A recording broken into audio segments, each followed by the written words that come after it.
Hello guys, how are we doing? Welcome back to the Free Hammers. It's Luke, and it's one of my first previews I've done in a while because we've had some big games. We've been covering the previews in a podcast, but I thought I'll come back with a podcast, come back with a preview.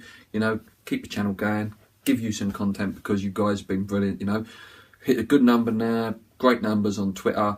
We're working with the West Ham banter page now that's on Facebook. Please go over there, follow them guys. They're right up to date with all their info, really exclusive content and stuff. So let's get on with it. So, Palace are coming to Upton Park, and it's Alan Pardew's Palace, and Pards ain't got a bad record against us, But Palace this year, they're going through the Pards effect, as they call it. They've had their good season, and now they're really struggling. Yes, they're in the semi-final of the FA Cup, and I think their eyes are on that, and I think that plays into our advantage going into Saturday. It's a massive game for us to build our momentum if we really want to push on for that top four. As I always do, let's start with Palace. Let's have a little look. Okay, right. They're sitting 16th on 33 points. As I say, really struggling. They've not won in 6. They've lost, lost 4, drawn 2. And their last game was against Leicester. Obviously, Leicester beat them. I think it was Mahrez that scored, wasn't it? So, yeah, they're not in a good form. They've scored 7 in the last 6 and conceded 9.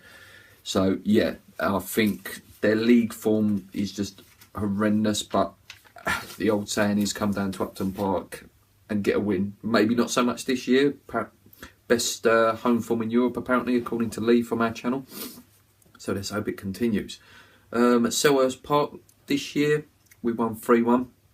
It's quite a poor first half, if I remember. Didn't play too well, but in the second half, we just turned it on.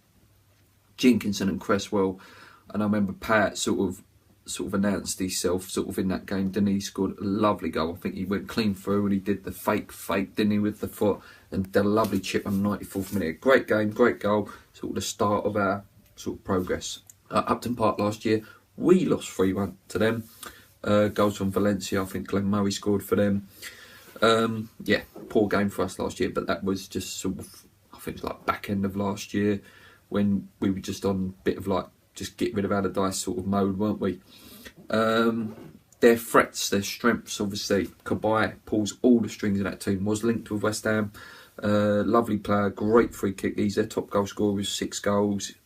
Fantastic pass with the ball, really good player. Obviously, Zaha, Balassi, pace, bags of skill.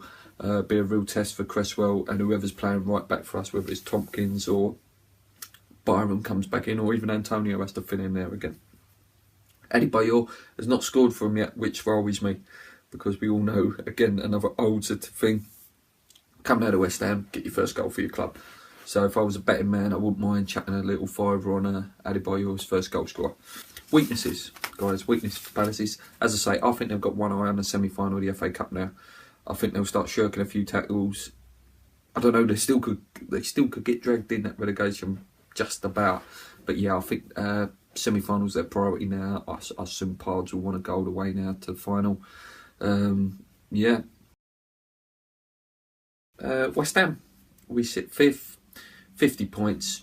As I say every week now, fantastic season, whatever happens there, Still great to be playing for things, which is just brilliant.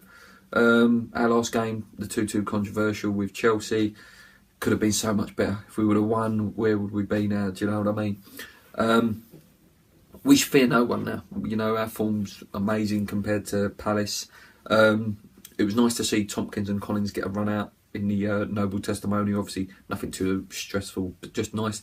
Get your feet back on the ground, running around. Sacco looks nice and fresh again in that game. Maybe we could ask Paolo to come back for a game, or even Dean Ashton, let's see. Payet, if you've not seen his performances for France this week, sensational. Scored an absolute world-class free kick, as he does always, doesn't he? He came on and scored an assist in the second game, and the first game he was hitting a post, got a man of the match performance. Not sure whether he got man of the match last night. He probably did. It's just sensational, and obviously he's going to go to Euros, and that's one fear I've got. Please don't perform too well, because then your big boy clubs might come in for him. I expect us to line up with Adrian, Byram or Tompkins right back, Reed or Bonner Cresswell, Noble Coyote, Antonio, Lanzini, Payet and Sacco up top on his own. Obviously use Carroll as an impact, seems to be doing that job well. Real good player when he comes on, causes absolute havoc. Obviously, Emaneki's still there, Valencia's there. We've got great options on the bench. I'm going to go for a 2-0 win.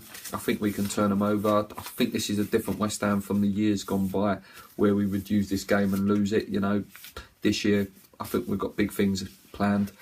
Keep believing, guys.